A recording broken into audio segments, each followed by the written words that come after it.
আছে অনেকেই erythropoietin injection নিচ্ছেন। আজকাল একটা ওষুধ এসছে ট্যাবলেট, ডেসিডুস্ট্যাট ট্যাবলেট, সপ্তাহে 3 বার করে খেতে হয় হিমোগ্লোবিন বাড়ানোর জন্য। তার সঙ্গে ডাক্তারবাবুরা আয়রন মাল্টিভিটামিন দেওয়া হয়েছে। কিডনির হিমোগ্লোবিন কিন্তু বাড়ছে না, এক জায়গায় রয়ে যাচ্ছে বা কম। কি কারণ হতে পারে? 5টা মেজর কারণ যে কারণে হিমোগ্লোবিন বাড়ে না। যদি ক্রিয়েটিনিন খুব বেশি হাই হয়, প্রায় ডায়ালিসিসের রেঞ্জে হয়, তাহলে যতই ইনজেকশন এবং ওষুধ খাওয়া হোক না কেন, ডায়ালিসিস শুরু না হওয়া পর্যন্ত এগুলো ভালোভাবে কাজ করে না।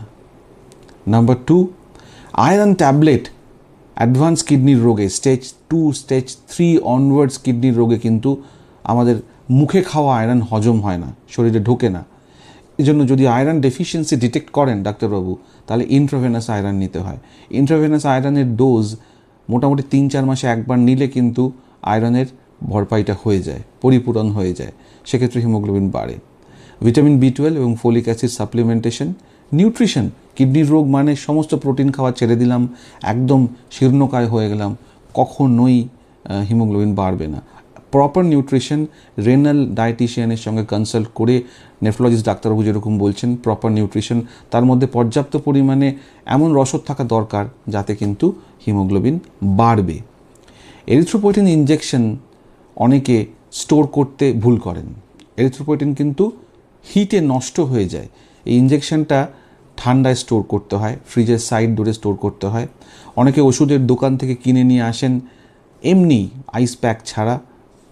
অনেক সময় এরিথ্রোপয়েটিনটা নিয়ে ডায়ালিসিস করতে চলে যাওয়া হয়, প্রায় 4-5 ঘন্টা ওটা গরমের মধ্যে পড়ে থাকে, তারপর ডায়ালিসিস শেষ হলে এরিথ্রোপয়েটিন ইনজেকশন লাগানো হয়।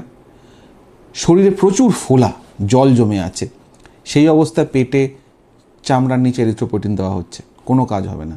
জল না বেরোলে ওই এরিথ্রোপয়েটিন শরীরের জলের মধ্যে ডিজলভ হয়ে যাবে, ডাইলুট হয়ে যাবে, শরীরের কোনো কাজে আসবে না। এছাড়া ব্লাড লস হচ্ছে, খুব কমন কিডনি ডিজিজে যে স্টুলের সঙ্গে অকাল ব্লাড লস হচ্ছে। অকাল ব্লাড মানে কি? চোখে দেখা যায় না, অকাল ব্লাড টেস্ট করে ধরতে হয়। অকাল ব্লাড যদি ডিটেক্টেড হয় তাহলে তার কারণ খুঁজতে হবে, সেটা অ্যানিমিয়ার একটা অন্যতম প্রধান কারণ হতে পারে। অ্যাসিডোসিস যদি কারেক্টেড না হয় কিডনির রোগে, তাহলেও হিমোগ্লোবিন ইমপ্রুভ না হতে পারে। এতগুলো কারণ থাকতে পারে যেগুলো আপনার ডাক্তারবাবু প্রত্যেকটা একজন ডিটেকটিভের মতো বিশ্লেষণ করে দেখবেন যে কী কারণে আপনার হিমোগ্লোবিনটা বাড়ছে না। এই সমস্ত বিষয়গুলো যদি ঠিক মতো অ্যাড্রেস করা হয়, হিমোগ্লোবিন আস্তে আস্তে ঠিকই বাড়বে। প্রয়োজন হলে ব্লাড ট্রান্সফিউশন, অকারণে ব্লাড ট্রান্সফিউশন নয়, বাকি জিনিসগুলোর সাহায্যে হিমোগ্লোবিন বাড়াতে হবে। ধন্যবাদ।